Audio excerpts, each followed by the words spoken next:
G'day guys and welcome back to another video on my channel, Nintendo Down Under. We kicked things off with an absolute bang last night.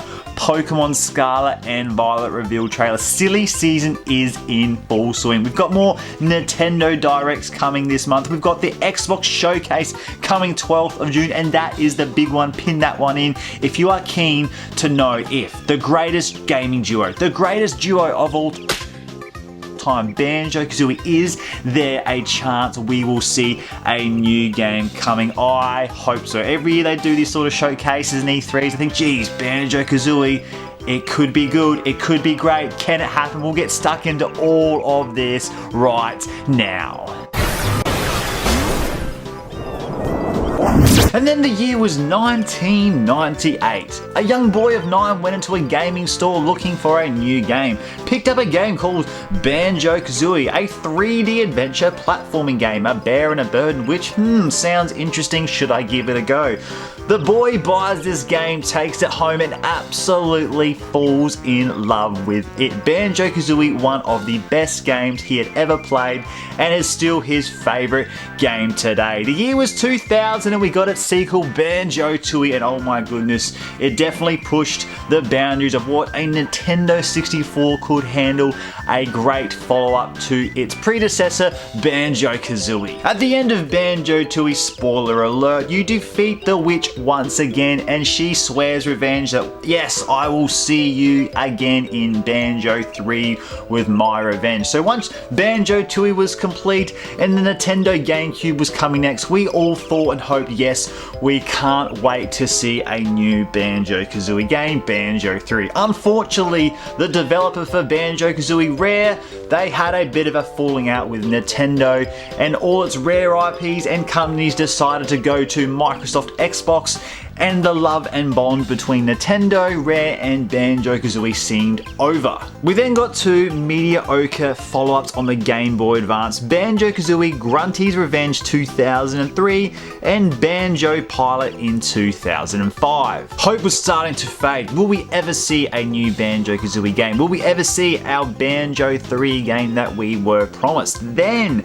at E3 2006, Microsoft dropped a trailer of Banjo Kazooie Nuts and Bolts. And boy oh boy, were we disappointed as a gaming and Banjo Kazooie franchise. Banjo Kazooie Nuts and Bolts didn't hit the mark in any way. Such a letdown, and it looked like the future for a new Banjo Kazooie game or Banjo 3 was definitely in trouble. But then the franchise really went dead. In 2015, the Rare replay came to the Microsoft Xbox, which had Banjo Kazooie and Banjo Tooie a part of that. But by that, it was just a distant memory, a nostalgic memory that we used to play, a game we used to love growing up. But as COVID hit and lockdown, and what was old was new again, people started getting out their old Nintendo 64s. People get going on Rare Replay and playing these old games thinking, geez, these are such good games, why can't we have another one? Then in 2019, the most crazy thing happened. Banjo Kazooie came back to Nintendo as a Smash character,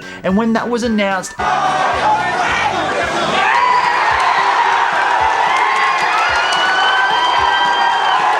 everybody went crazy, and it showed the love for Banjo Kazooie. People had to start listening to each other.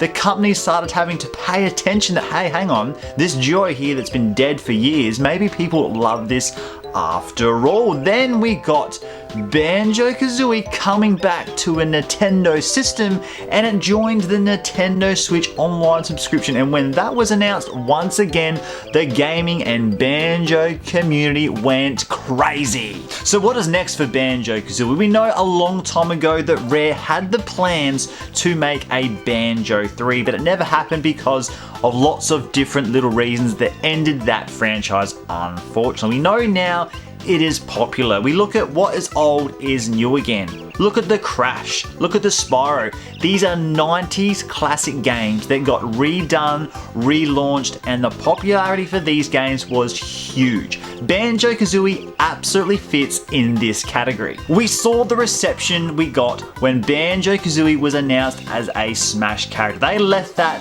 late and last in that Nintendo Direct and teased us to the last second, thinking it wasn't Banjo Kazooie. The shadow that we saw in the distance, it looked like them, but when the shadow was revealed, it wasn't them.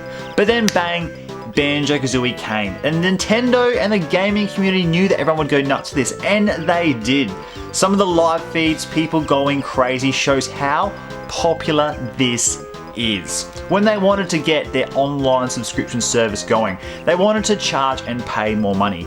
To do this, they needed to find some absolute classic bangers.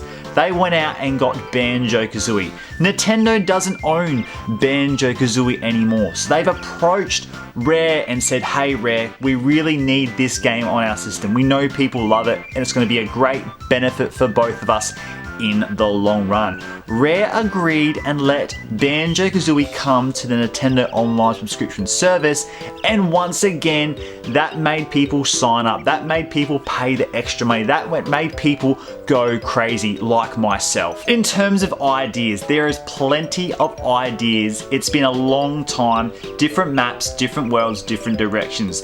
Technology and gaming has changed and advanced in lots of ways. We know when they were doing Banjo Tooie, I've made videos on this before. When they were doing Banjo Tooie, they had lots of other prototypes and maps and worlds, a castle world, a graveyard world, all different things they didn't get to use because they just could not fit it on a Nintendo 64 cart. They couldn't fit it in Banjo Tooie, so they can always refresh these ideas. It's been 84 years. It's been 20 years since we've had a new Banjo Kazooie game, and I think Rare, Playtonic, Nintendo, whoever is making this game, whoever's going to make this game, could be 25, 30 years, who knows until we get a new one. They need to use this nostalgic timeline to their advantage. If it's a 20-year gap since they've made the last game, it needs to be a 20-year gap in the story as well. What I mean by that, Banjo Kazooie, they've been living the good life. They've defeated Gruntilda, they've had their feet up, they're getting a bit older, getting a bit fatter, relaxing. The landscape around Spiral Mountain looks different. Trees are growing bigger and older, rocks are getting more moss on them, the grass is growing different, you know, the water changing color. I don't know, you need to use that because nothing looks the same. If time goes, things change, and they need to use the nostalgic, oh, it's been 20 years since I've visited Mumbo's Mountain or Treasure Trove Cove or Freeze Easy Peak.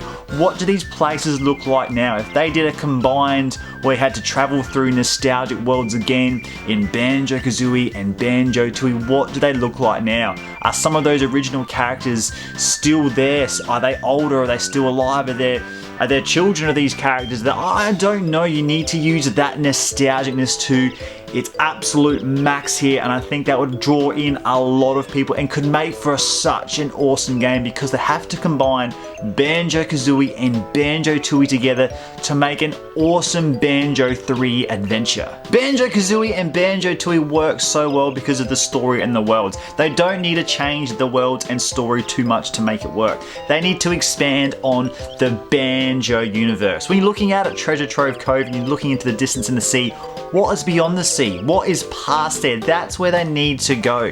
If they go past the sea and they zoom out on a map, you're going to see Donkey Kong's Island. You're going to see where Timber's Island and Diddy Kong is, the Rare universe. Banjo needs to expand into this, and Gruntilda, because now her body's gone, she's just a skull, she needs to zap up maybe the whole Banjo Kazooie Spiral Mountain world, needs to zap it all up to not just bring her body back, but to bring her back how she originally looked in Banjo Kazooie. Could a new Banjo Kazooie game work in 2022 or this generation? Absolutely it could. Is there enough popularity? Is there enough people talking about this game? Is there enough fans and love for it? Absolutely, there is so much. They pump out some other ridiculous games that are just okay. They stick with them all the time.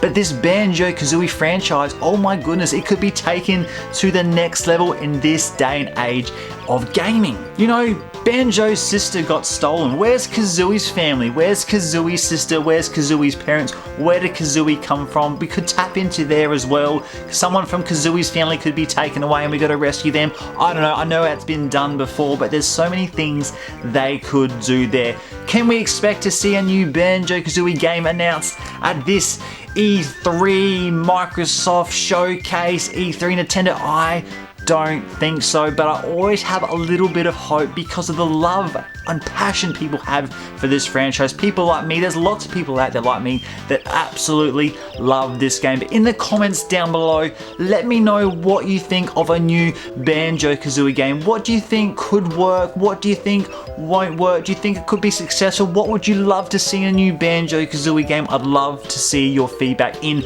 the comments down below. Thank you very much for watching, guys, and until next time, take care.